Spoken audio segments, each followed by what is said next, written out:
हाँ जी, good morning students. Next chapter we are studying is fluxional organometallic compounds, structural non-rigidity. Now, what what is it?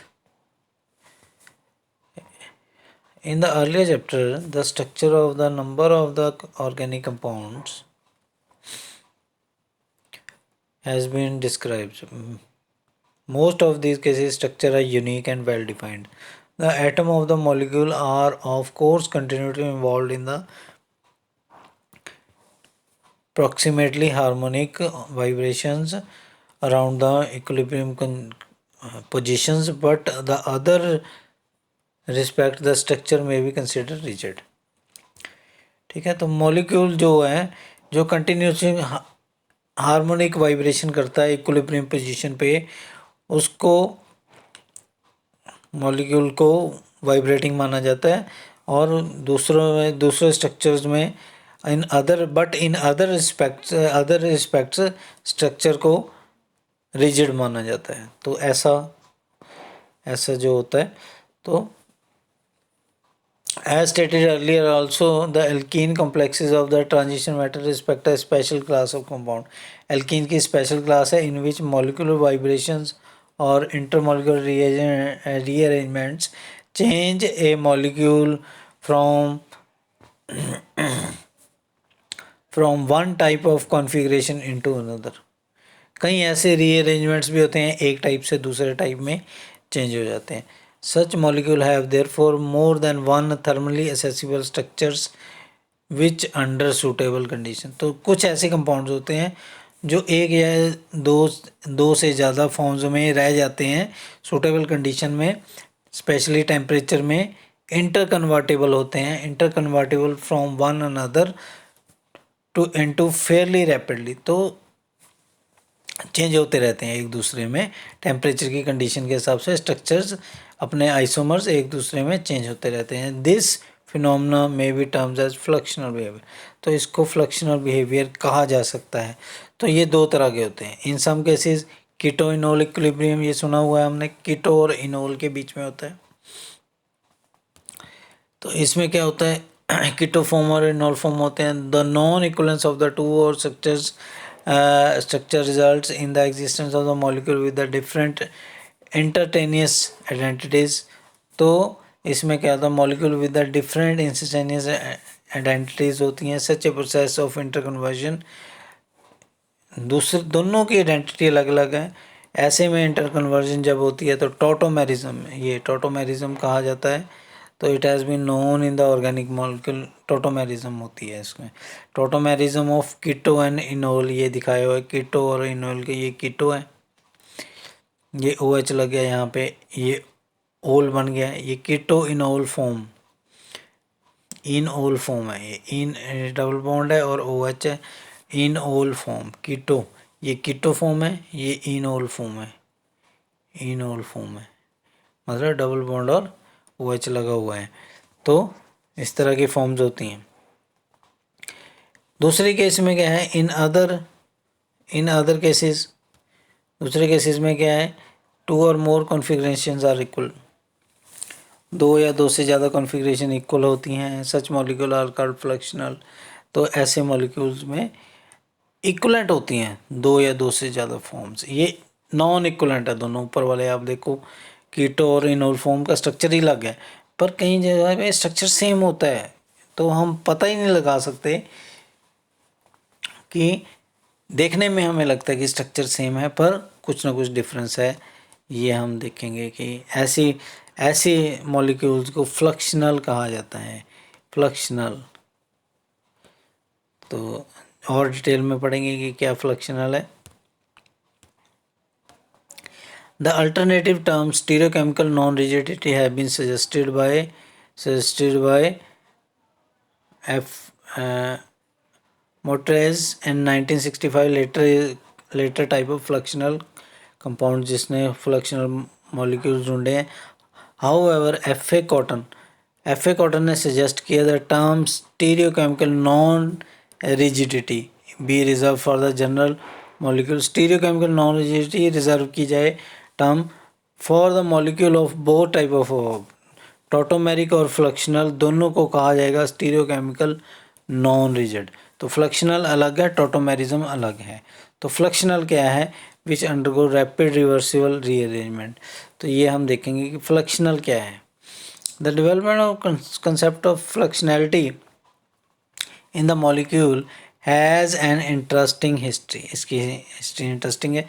In the view of novelty idea of the involvement of prominent organometallic chemist, the historical development of the concept is being present in the little more detail and example of some simple inorganic molecules like PF5 has been included for illustrating the concept before presenting the फ्लक्शनल ऑर्गेनोमेटेरियल। तो first year में हमने पढ़ा था PF5 का फ्लक्शनल behaviour की। अगर आपको याद है कि फ्लक्शनल बिहेवियर कैसे होता है कि वो बॉन्ड्स अपने पोजीशन चेंज करते रहती हैं। मतलब जैसे ये बॉन्ड्स हैं, जैसे अब मैं आपको याद कराऊं कि इस तरह से PF5 में ये वाले ट्रायंगल में जो 3 F लगे हुए हैं, 3 F यहाँ पे और यहाँ पे लगे हुए हैं, और ये जो 2 F लगे हुए हैं, ये अपनी पोजीशनें चेंज करते रहते हैं। ये कभी ये ट्रायंगल में इन्वॉल्व हो जाते हैं ऊपर वाले, और कभी ये ट्रायंगल में इन्वॉल्व हो जाता है, ट्रायंगल इस साइड पे आ जाता है, और बॉन्ड इस तरह से जो एक्सियल बॉन्ड है इस तरह से हो जाता है। तो आपको अगर याद है तो these are called the fluxional compounds। ठीक है। although the non-equivalence of fluxional PF5 reported by Gaussian and co-worker, understanding the accompanying phenomenon has to wait until commercial NMR। तो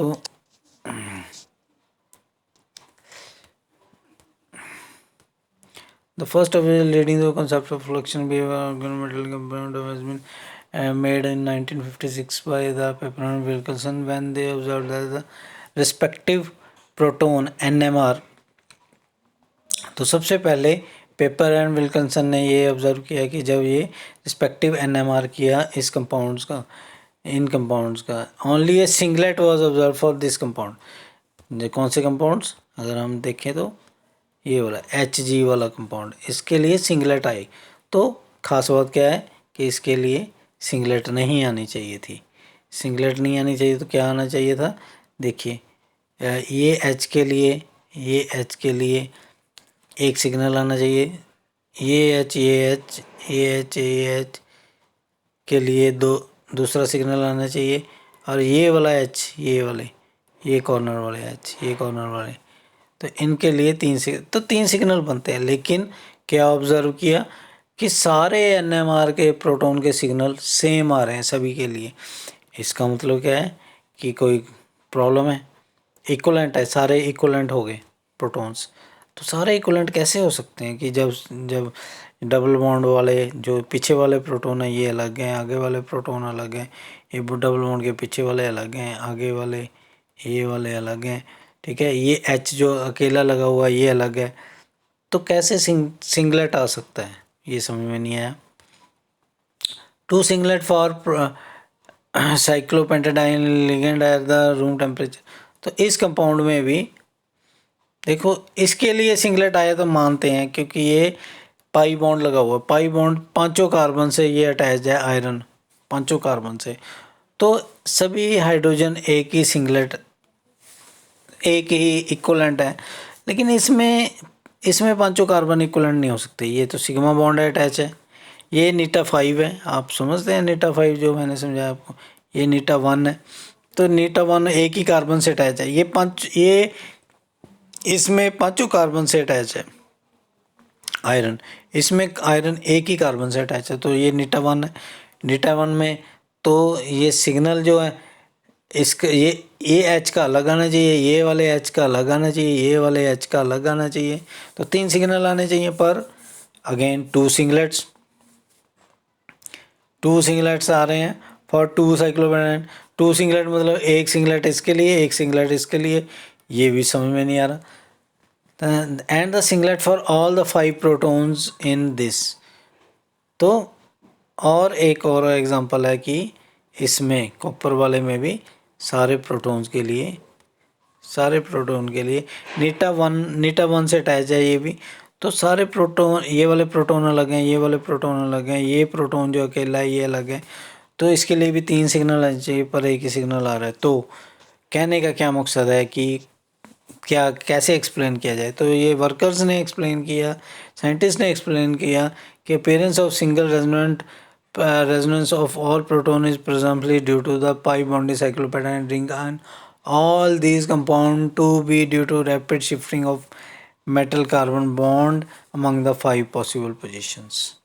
तो ये कहने का मतलब है कि ये फिर क्या हुआ, साइंटिस्ट ने कहा कि ये जो कार्बन और कॉपर का बॉन्ड है, ये बॉन्ड भी चेंज होता रहता है, पहले इस कार्बन के साथ, फिर इस कार्बन के, फिर इस कार्बन के साथ, फिर इस कार्बन के साथ, फिर इस कार्बन के साथ, ऐसे इसमें Hg का बॉन्ड पहले इसके साथ, फिर इसके साथ, फिर इसके साथ, मतलब ये ऐसे घूमता रहता है, ऐसे इस डायरेक्शन में लिगेंड घूमता रहता।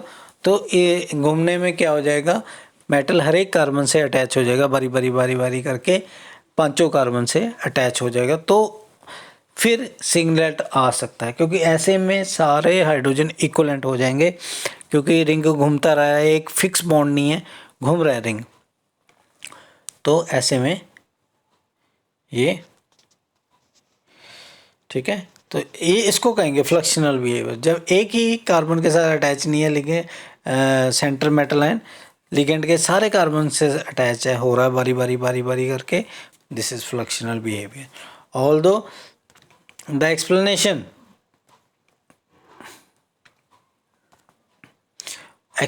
based on fluxionality molecule is well accepted now. The same around the aroused spectrism in the beginning. Next observation in the field is due to the observation of single C13 peak in NMR of this। FeCO5 में single peak आती है, जबकि single peak नहीं आनी चाहिए। क्यों नहीं आनी चाहिए?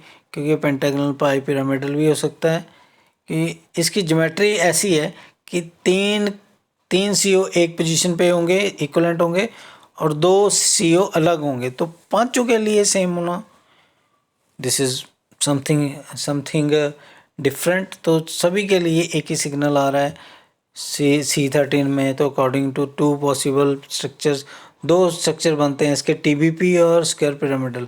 ये TBP बना के दिखाया मैंने, स्क्वायर पिरामिडल आपको पता ही है, स्क्वायर लगा हुआ है और ऊपर इस तरह से एक पॉइंट बना हुआ है, तो ये स्क्वायर पिरामिडल है, स्क्वायर पिरामिडल। तो this observation is appearing, single peak आती है, सिंगल पीक किसी भी तरह से नहीं पॉसिबल, सिंगल पीक तो बनती ही नहीं है इसकी किसी भी स्ट्रक्चर से, दोनों स्ट्रक्चर से। तो उसके बाद अजम्प किया गया structure of the solid state आया TBP टाइप आया।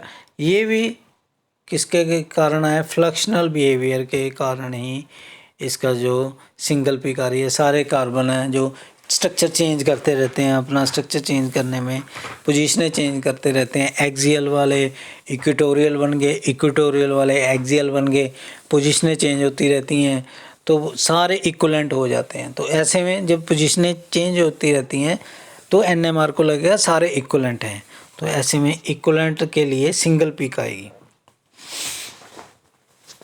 ठीक है बच्चा। तो ऐसे द नेक्स्ट सिग्निफिकेंट डेवलपमेंट है, जो next significant development of the synthesis is the 1954 laboratories of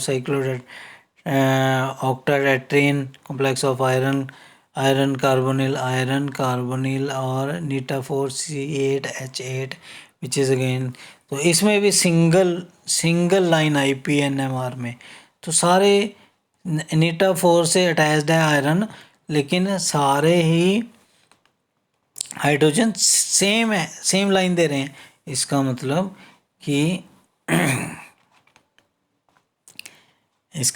कि सारे इक्वलेंट पोजीशन पे हैं, सारे इक्वलेंट पोजीशन पे हैं। तो double bonds has been shown in the corresponding well known compound. तो ऐसे ही दूसरा कंपाउंड है 1,3 बीटा डाइनो FeCO3 to count the single proton resonance. Lipscomb and Dixon suggested the dynamic effect continued to the permutation of carbon atom ring relative to the FeCO3 groups however cotton remarked later। तो ये सारी introduction है, एक दो example लेके फ्लक्शनल behaviour को समझाना है कि पूछा जाए कि फ्लक्शनल क्या है तो इसमें ये आंसर बनता है। ये जो सारे मॉलिक्यूल के एग्जांपल देने हैं कि टोटोमेरिज्म कैसे अलग है, फ्लक्शनल बिहेवियर कैसे अलग है, तो ये इसमें बताया जाएगा। ठीक है, तो next is the rate of rearrangements and techniques of study. Rates of rearrangement. Out of the different spectroscopic tools, NMR techniques proved to be maximum utilization study of the fluxional wave। NMR ही सबसे ज़्यादा effective है। For a number of the system, speed of the rearrangement is fast enough at the ambient temperature for the NMR technique। NMR technique से जैसे ही temperature change होता है, structure change होता है, NMR पकड़ लेता है। Not be detected the same, but the lower temperature the higher temperature पे ये डिटेक्ट नहीं कर पाता, बट द लोअर टेम्परेचर पे NMR डिटेक्ट कर लेता है, क्योंकि ये जो फ्लक्शनल बिहेवियर है स्लो हो जाएगा, slow enough to be detected by NMR। तो क्या करते हैं, तो मॉलिक्यूल को टेम्परेचर लो करा के उसका जो रेट ऑफ चेंज है ये स्लो हो जाता है, एक दूसरी फॉर्म में चेंज हो रहा है तो रेट स्लो हो जाएगा। स्लो होने से दोनों के लिए अलग अलग पीक्स आएंगी, दो टाइप्स के लिए अलग अलग पीक्स आएंगी, तो उससे वो पकड़ा जाएगा कि किस में कौन सा स्ट्रक्चर किस में चेंज हो रहा है। द चॉइस ऑफ टेक्निक, जैसे नीटा 1 नीटा 3 का एग्जांपल किया था, ये इसमें भी करेंगे। नीटा 1 नीटा 3 फ्लक्शनल बिहेवियर सबसे इम्पोर्टेंट है, पहले भी मैंने बताया था, अब भी मैं बता रहा हूँ। फ्लक्शनल बिहेवियर का सबसे नीटा 1 नीटा 3 नीटा 3 नीटा 1 नीटा 3 क्वेश्चन मैंने पेपर में भी आपको उसमें भी डाला था, बहुत इंपॉर्टेंट है। The technique suitable for the fluxional would always depend upon the specific case. In the point of spectroscopy technique could be divided into broad groups. In fast technique, electronic and vibration spectral gas। दो techniques में spectroscopy को divide किया जा सकता है। Fast technique है electronic and vibration spectroscopy, gas phase electron diffraction. The molecule, जिसमें act of observing the molecule है 10⁻11 सेकेंड से कम। The process of arrangement is generally not fast enough to influence these observation. ये जो processes arrangement की है इतनी fast नहीं होती कि ये इतनी ऑब्जर्वेशंस में पकड़ी जा सकें। The process of arrangement are generally not fast enough, इतनी फास्ट नहीं होती है। दस बाय दीज टेक्निक्स, तो इस टेक्निक से no fluxional behaviour would be expected, कोई फ्लक्शनल बिहेवियर पकड़ा नहीं जाएगा इलेक्ट्रॉनिक और वाइब्रेशन से। If the different configurations are equivalent, अगर दो डिफरेंट कॉन्फ़िगरेशन इक्वल हैं। For the tautomeric and isomeric molecule both form will register their presence in the spectrum but no indication of the interconversion would be possible। ठीक है, tautomerism में दोनों form अपनी presence बता देंगे, लेकिन चेंज कैसे हो रहा है एक दूसरे में, क्या चेंज आ रहा है, कौन सा मॉलिक्यूल किधर जा रहा है, ये बताना मुश्किल है। ठीक है, the rearrangements, the rearrangement involving the stereochemistry, non-rigid behavior or rate process with the activation energy of the different। तो rearrangement involved in the stereochemical non-rigid behavior or rate processes with activation।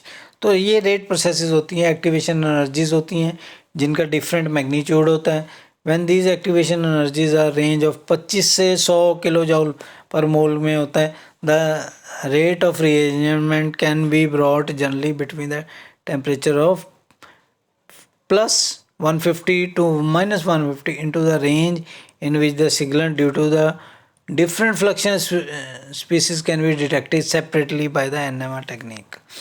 तो इन rearrangement, एक तो जो activation energies होती हैं दो molecule की 25 से 30 किलो जूल के बीच में होती हैं, 25 से 100 किलो जूल के बीच में होती हैं, और जो रेट ऑफ रीअरेंजमेंट है ये प्लस 150 टेम्परेचर से माइनस 150 डिग्री सेल्सियस टेम्परेचर की रेंज में होते हैं।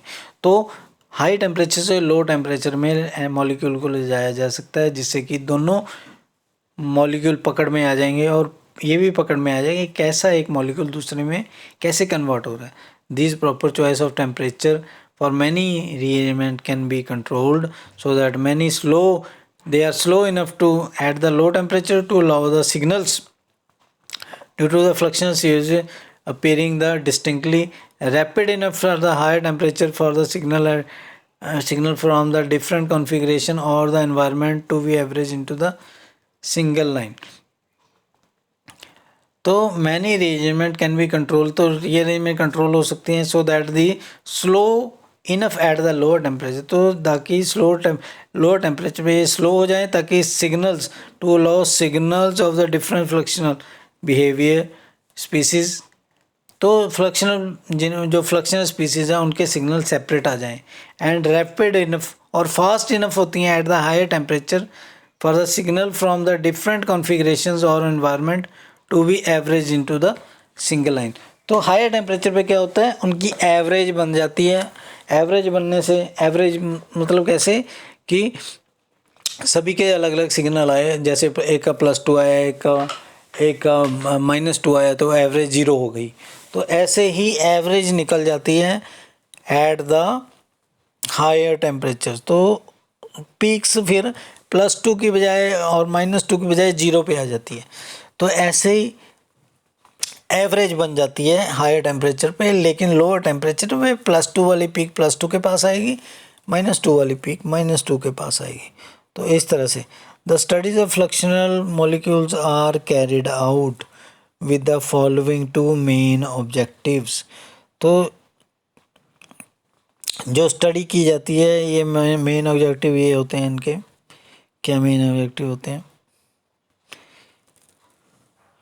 Following 2 main objectives: establishing the definitely the instantaneous structure for which information can be achieved by recognizing the limiting spectrum of the molecule.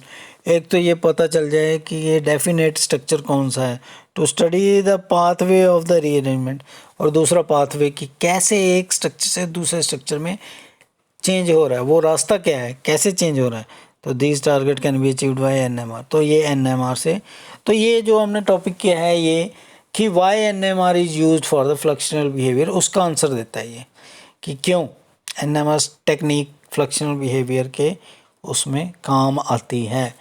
ठीक है, तो आज के लिए इतना ही, बाकी हम नेक्स्ट टाइम